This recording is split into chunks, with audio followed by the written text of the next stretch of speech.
Hi friends, welcome to Gautami entertainment channel. ఈరోజు వీడియోలో చేపల పులుసు ఫిష్ కర్రీ ఎలా చేయాలో మనం ఈ వీడియోలో తెలుసుకుందాం. ముందుగా కడాయిలో ఆయిల్ వేసుకొని కొంచెం జీలకర్ర వేసుకోవాలి. జీలకర్ర కొంచెం వేడిగా కానివ్వాలి.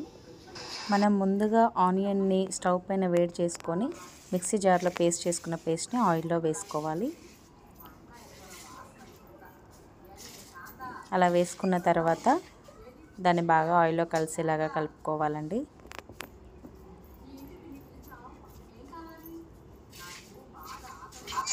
ఆ పేస్ట్ని ఆయిల్లో పచ్చివాసన పోయే వరకు వేడి చేసుకున్న తర్వాత కొంచెం కొత్తిమీర, పుదీనా వేసి కలుపుకోవాలండి.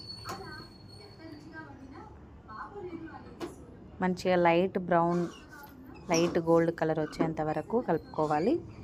ఆ ఆనియన్ పేస్ట్ స్మెల్ అనేది పోయిన తర్వాత కొంచెం చిటికెడు పసుపు వేసుకొని మళ్ళీ ఒకసారి కలుపుకోవాలి.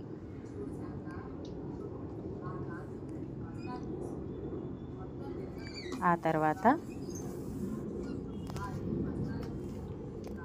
ఆయిల్లో ఫ్రై అయిన తర్వాత ఒక 1.5 స్పూన్ అల్లం పేస్ట్ వేసుకోవాలండి.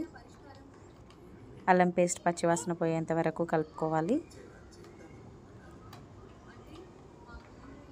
మీడియం ఫ్లేమ్లోనే ఉంచుకోవాలండి స్టవ్. ఆనియన్ మాడిపోకుండా ఉంటుంది.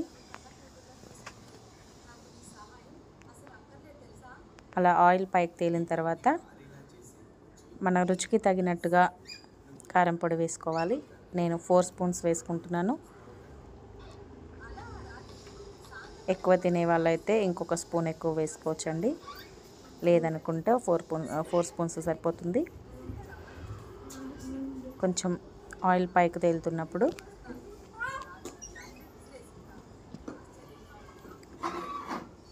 ఫిష్ ముక్కలు అనేవి ఒక్కొక్కటిగా అందులో వేసుకోవాలండి.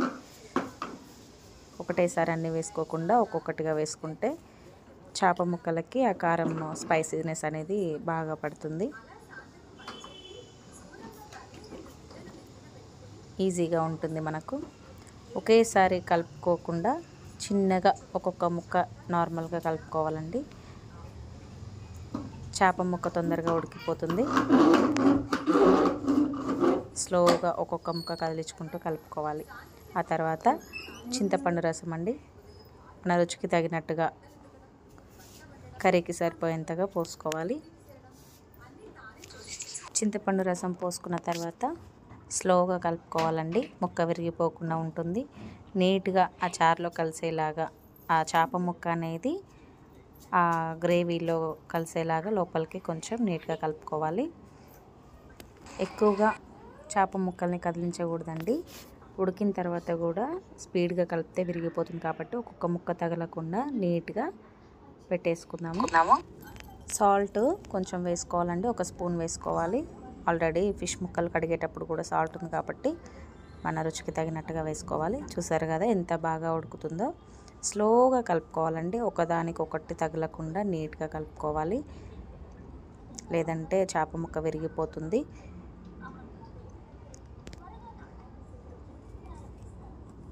ఇలా స్లోగా కలుపుకోవాలి.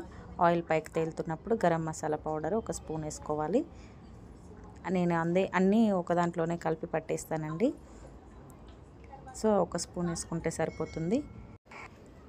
చివరిగా కొంచెం కొత్తిమీర ఆయిల్ పైకి తేలిన తర్వాత పైన వేసుకోవాలండి. అంతే అండి, మన చేపల పులుసు రెడీ అయిపోయినట్లే. చూసారు కదండి. ఈ వీడియో మీకు నచ్చినట్లయితే షేర్ చేయండి, లైక్ చేయండి, సబ్స్క్రైబ్ చేసుకోండి. Thank you friends.